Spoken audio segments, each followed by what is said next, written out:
کی مثال آج بھی قائم ہے. یہ ممکن نہیں تھا کیونکہ سیاسی لیڈران نے نفرتوں کی دیواریں اس قدر اونچی کر دی کہ اب لوگ تعصب کی نگاہ سے ایک دوسرے کو دیکھنے لگے. مگر آج بھی اتنا سب کچھ ہو جانے کے بعد بھی مجھے خوشی ہے اس بات کی کہ اگر کسی کے گھر میں خدا نخواستہ آگ لگ جائے تو کوئی نہیں دیکھے گا کہ صاحب یہ گھر مسلمان کا ہے کہ ہندو کا ہے. جو تمہارا پڑوسی ہے وہ دوڑ کے تمہاری مدد کرے گا. اور اس کی زندہ مثال آج کے 3 دن پہلے میں نے سوشل میڈیا پر دیکھا تھا. اپنی آئی ڈی سے میں نے ڈالا بھی کہ فاضل نگر میں ایک گپتا سماج کے گھر میں آگ لگ گئی. آگ لگی, بچے اندر تھے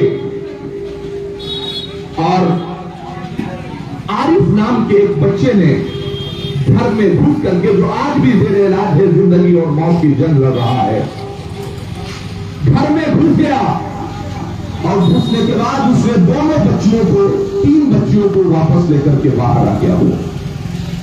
مگر خود اتنا جھلس گیا کہ ابھی وہ خوشی نگر کے اسپتال میں آج بھی زیر علاج ہے, زندگی اور موت کی جنگ لڑ رہا ہے. تو ہمارے یہاں اتنی نفرتوں کے بعد بھی آج بھی محبت سلامت ہے.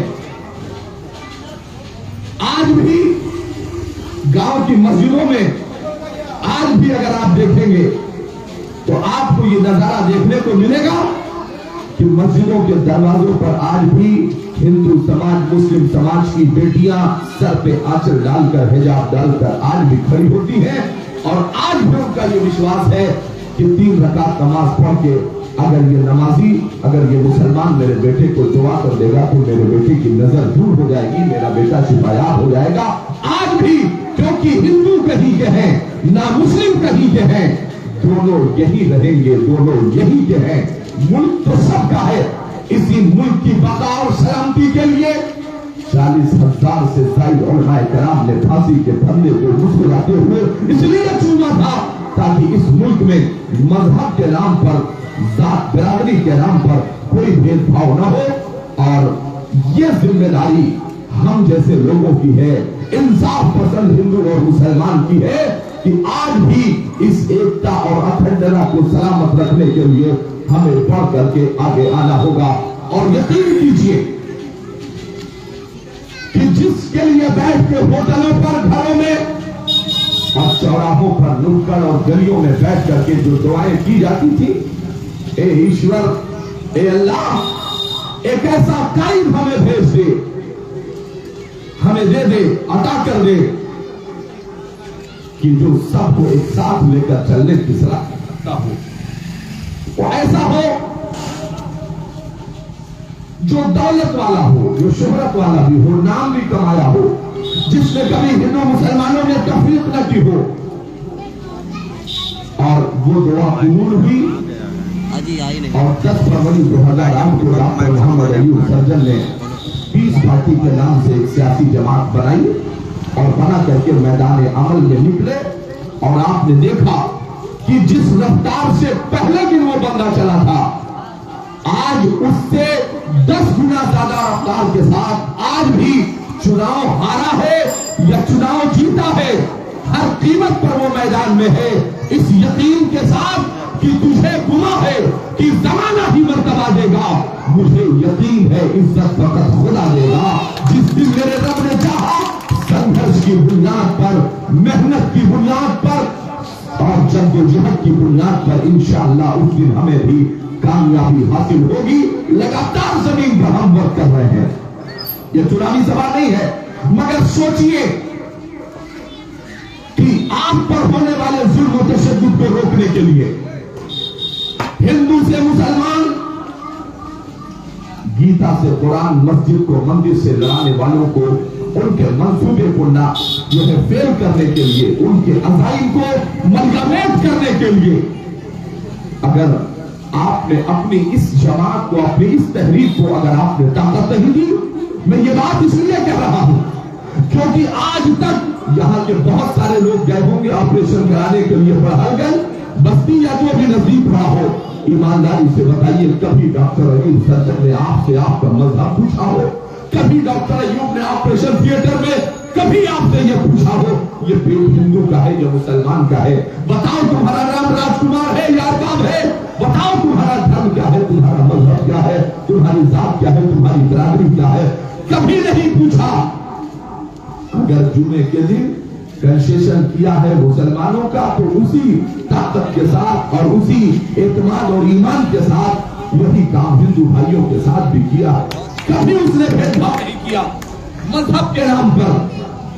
آپ کہتے تھے ایماندار نیتا چاہیے، کیا جیسے ہمارے ہاں مجھے اس بات کا اکثر افسوس رہتا ہے اور بھارت کے تمام اسٹیٹوں میں جا کر کے میں اپنے علماء کے لیے یہ کہتا ہوں، اکثر ہمارے ہاں جو عالم دین ہیں، مسجد کے امام ہیں، مدرسہ پڑھا رہے ہیں، ان کے لیے ان کی ساری فضیلت تب بیان ہوتی ہے جب وہ جنازے کی چارپائی پر لیٹ جائے، تب تقریر ہوتی ہے موت العالم موت العالم، ایک عالم کی موت ایک عالم کی موت ہے۔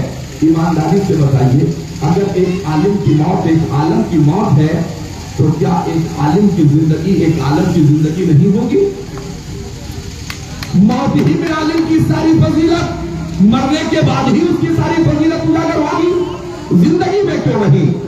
ٹھیک اسی طرح سے آپ یہ تو کہتے ہو کہ ہمیں کوئی قائد چاہیے، ہمیں کوئی اچھا نیتا چاہیے، اچھا رہبر، اچھا لیڈر چاہیے، لیکن انتقال ہونے کے بعد تب ہمیں سمجھ میں آتا ہے یار آدمی بہت ایماندار تھا مگر اس کی زندگی میں کیا ہم اس کا ساتھ نہیں دے سکتے؟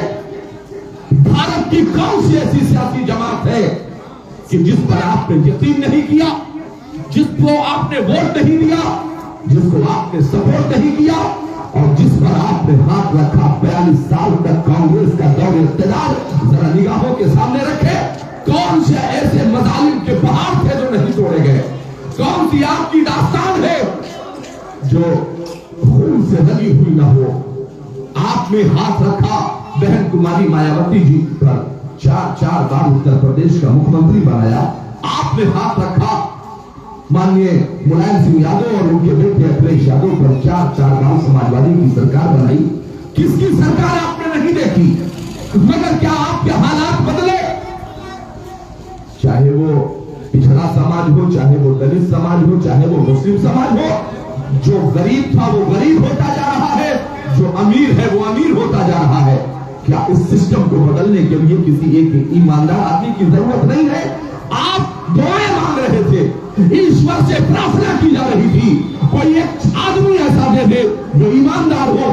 ایمانداری سے بتائیے گا آپ کے گلی اور محلے میں، اگر آپ کے پاس پڑوس میں اگر کسی ٹھیلا چلانے والے، رکشہ چلانے والے، سبزی بیچنے والے کا بیٹا اگر انٹر پاس کر لے، ہائی اسکول پاس کر لے تو لکھپتی اور کروڑ پتی شام کو دسترخوان پہ اپنے بیٹے کو بیٹھ کے سمجھاتے ہیں کہ بیٹا شرم آنی چاہیے، دیکھو ٹھیلے چلانے والے کا بیٹا ہائی اسکول پاس کر لیا اور بیٹا تم پاس نہیں کر سکے، انٹر پاس کر لیا تم پاس نہیں کر سکے، مثال دیتے ہیں لوگ۔ اور سوچئے اگر آپ کے اس پڑوس میں اور محلے میں اگر کسی بچے کو صفائی کرنے کی سرکاری نوکری بھی مل گئی ہے تو مجھے بتائیے کیا کوئی صفائی کرنے کی نوکری چھوڑنا چاہتا ہے؟ اگر نالی نالے کو صاف کرنے کی جاب نوکری مل گئی اسے تو اسے کوئی چھوڑنے کے لیے تیار نہیں ہے۔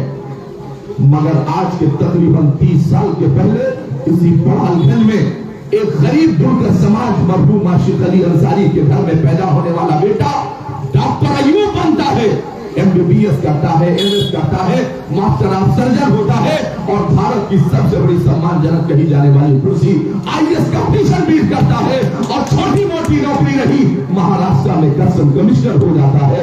آپ کا بیٹا صفائی کرنے کی نوکری نہیں چھوڑتا اور ڈاکٹر ایوب نے آج کے 30 سال پہلے اپنے باپ مرحوم عاشق علی کو خط لکھا تھا، ابا حضور مجھے ایک بات بتائیے کہ آج جس جگہ میں ہوں کروڑوں روپے ایک دن میں کمایا جا سکتا ہے، کیا آپ کی اجازت ہے میں پیسہ کما لوں؟ تو یہاں سے خط کے ذریعے سے انہوں نے کہا تھا میرے بیٹے ایوب اللہ نے تجھے